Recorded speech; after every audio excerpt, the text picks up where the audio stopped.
Bonjour bien-aimés. Comme vous le savez, nous sommes dans notre émission Ainsi soit-il. Et cette émission est une émission particulière parce que ça tombe sur un jour particulier, le lundi de la Pâque. Donc j'ai choisi vous parler de la Pâque et particulièrement de la signification de la Pâque, ce que la Pâque veut dire brièvement, parce que cette émission n'a pas pour objectif de vous enseigner. Non.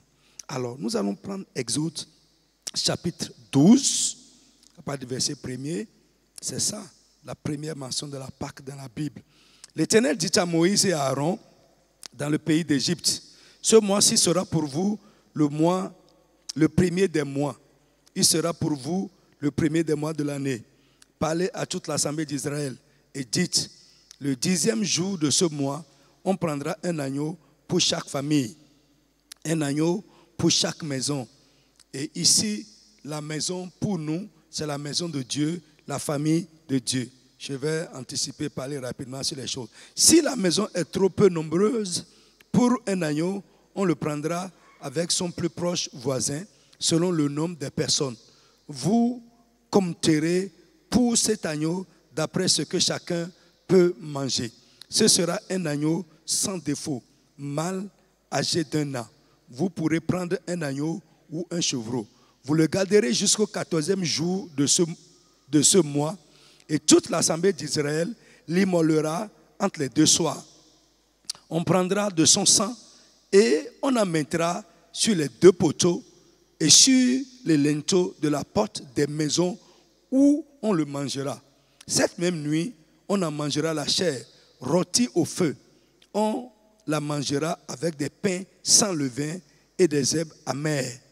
Vous ne le mangerez point à demi-cuit ou bouilli dans l'eau, mais il sera rôti au feu avec la tête, les jambes et l'intérieur. Voici, on n'en laissera rien jusqu'au matin et s'il en reste quelque chose le matin, vous le brûlerez au feu. Quand vous le mangerez, vous aurez vos reins sains, vos souliers aux pieds et votre bâton à la main. Et vous le mangerez à la hâte. C'est la Pâque de l'Éternel. Cette nuit-là, je passerai dans le pays d'Égypte. Je frapperai tous les premiers-nés du pays d'Égypte, depuis les hommes jusqu'aux animaux, et j'exercerai le jugement contre tous les dieux d'Égypte. Je suis l'Éternel. Le sang vous servira de signe sur les maisons et où vous serez. Je verrai le sang et je passerai par-dessus vous. Il n'y aura point de plaie qui vous détruise quand je frapperai le pays d'Égypte. Vous conserverez le souvenir de ce jour et vous le célébrerez par une fête en l'honneur de l'Éternel. Vous le célébrerez comme une loi perpétuelle pour vos descendants. Pendant 7 jours, vous mangerez des pains sans levain. Dès le premier jour, il n'y aura plus de levain dans vos maisons. Car toute personne qui mangera de pain levé du premier jour au 7e jour sera retranchée d'Israël. Le premier jour, vous aurez une sainte convocation, etc. Bien-aimés, on ira rapidement. La Pâque d'abord, qu'est-ce que ça veut dire? Ça veut dire épargner. Ça veut dire épargner. Ça veut dire passer outre. C'est ça la signification de la Pâque. Alors, ce passage que nous venons de lire nous montre que la Pâque a 2 aspects importants. Il y a l'aspect commémoratif qui rappelle le souvenir d'un fait. Et il y a l'aspect spirituel.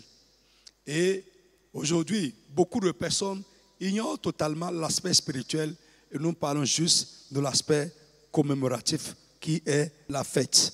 Alors, moi je vais vous parler rapidement de l'aspect spirituel. Dans le passage que nous avons lu, il y a quelques éléments là qui sont des éléments symboliques. C'est des symboles. Et si nous comprenons ce que ça veut dire là-bas, nous allons comprendre ce que la Pâque veut dire pour nous aujourd'hui dans l'Église. Parce que ce que la Pâque veut dire pour Israël, ce n'est pas ce que ça veut dire pour l'Église. Mais nous avons parfois tendance à confondre un peu les choses. Bien-aimés, Premièrement, la Bible parle de la sortie. La Pâque a été instituée la veille où Israël devait sortir d'Égypte. Donc, pour eux, la Pâque leur rappelle leur délivrance et leur sortie. Alors, pour nous également aujourd'hui, en ce qui concerne l'Église, la Pâque également parle de quoi? De la sortie de l'Église du monde. Autrement dit, de l'enlèvement.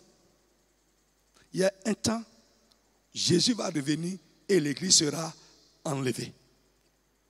Et comme avant que Israël ne sorte, il y a eu des plaies, il y a un jugement qui a frappé l'Égypte et des plaies qui ont frappé l'Égypte. De la même manière, avant que l'Église ne soit enlevée de la terre, un jugement, le jugement a même déjà commencé. Les plaies ont déjà commencé. Les calamités ont déjà commencé. Et Jésus nous a dit ça. Allez lire Matthieu chapitre 24, on n'a pas le temps, vous allez voir cela. Alors, qu'est-ce qu'elle a été le but de la Pâque? Dieu a dit à Moïse, la Pâque d'abord, pour eux d'abord, il y a la bête, la victime pascale, qu'on appelle également aussi la Pâque. La bête qu'on immole là aussi, on l'appelle aussi la Pâque. Donc, le but est que quand les enfants d'Israël vont immoler la Pâque, cette victime-là, et prend le sang et mettre sur les linteaux, les poteaux des portes où ils vivaient. Dieu a dit, quand les plaies seront en train de frapper partout dans le pays où vous vivez, les plaies ne vont pas vous frapper. Alors, pour nous aujourd'hui, Jésus-Christ est l'agneau pascal qui a été immolé pour la maison de Dieu. Parce qu'on dit pour chaque maison, il y aura une Pâque qui sera immolée. Il y aura la victime, l'agneau pascal qui sera immolé. Pour la maison de Dieu, il y a Jésus, l'agneau pascal qui a été immolé et le sang est déjà sur la maison. Alors aujourd'hui, ces choses, les malheurs qui vont frapper le monde, dont Jésus a parlé, les calamités, aujourd'hui Covid-19, je vous le dis, fait partie de ces choses qui vont arriver avant que Jésus ne vienne nous chercher. Alors, le sang de l'agneau pascal a fait, la Bible dit que le sang vous servira de signe. Quand je verrai le sang, je vais passer par-dessus et vous ne serez pas frappés. Alors aujourd'hui, je vais dire à quelqu'un, si tu es dans la maison de Dieu, le sang te sert de signe. J'ai parlé le lundi passé des porteurs de sceaux. Le sang est un sceau. Le sang est un sceau. Et la calamité de Covid-19 ne te touchera pas. Quand ça verra le sang, ça va passer à côté. Ça ne va pas te toucher. Donc aujourd'hui, c'est la Pâque te rappelle que tu portes un sceau. La Pâque rappelle. Tu portes un sceau. Le sang de Jésus est sur toi, sur ta maison. Quand les plaies vont voir le sang, ils vont passer dessus. Tu es épargné.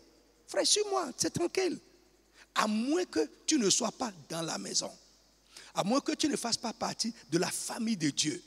Mais Jésus, le Fils de Dieu, a été immolé pour la maison de Dieu, pour la famille de Dieu, et le sang nous sert de sceau. Alors, la Pâque nous annonce un message de bonne nouvelle, un message d'espoir, un message de délivrance, un message de distinction.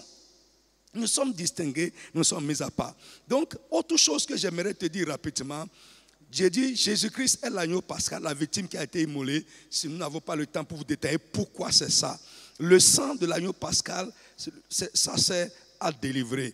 Bien-aimé, donc, rappelle-toi aujourd'hui qu'en faisant la Pâque, dis-toi que moi et ma maison, nous portons un signe. Le sang servira de signe. Quand la destruction, la calamité vont voir le signe, ils vont passer outre. Alors, les jugements qui vont venir sur le monde ne vont pas t'atteindre.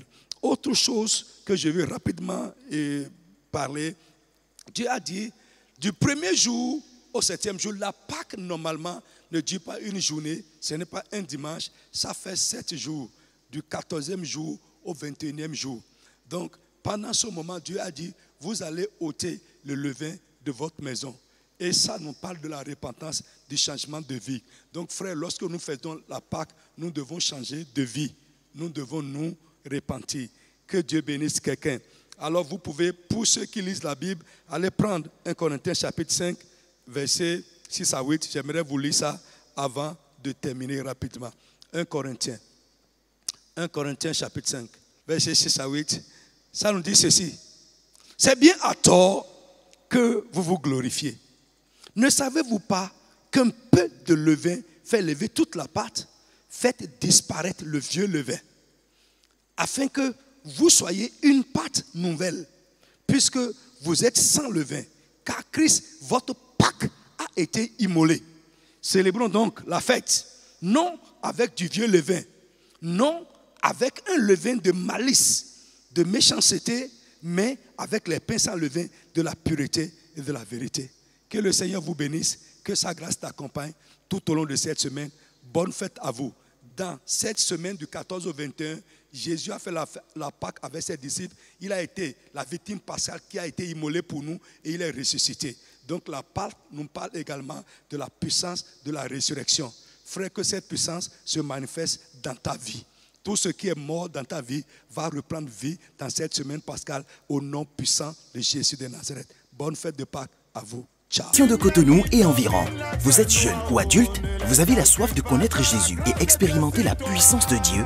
Vous êtes lié, affligé ou victime du pouvoir maléfique. Vous avez besoin de l'aide spirituelle? Rejoignez-nous dans nos réunions au Palais de Dieu de la Communauté internationale de la Rédemption, si à Cotonou, à Sikakoji, dans la 2e rue à gauche, après la voie de la pharmacie Adéchina, en allant à Maro Militaire. Programme de la semaine, mercredi de 19h à 20h30. Enseignement, combat spirituel et délivrance au Palais de Dieu à Cotonou. Et les jeudis de 19h à 20h30 à Porte-de-Vaux. Dimanche de 8h30 à 10h30. Culte d'adoration et de louange au Palais de Dieu à Cotonou. Et de 10h à 12h30 à Porte-Nouveau. Téléphone plus 229 69 53 55 55. Facebook, Communauté internationale de la Rédemption officielle. YouTube, CIR TV. L'état dans lequel l'ennemi t'a mis, au nom de Jésus, allez, sois délivré. Venez expérimenter la puissance divine qui transforme votre vie.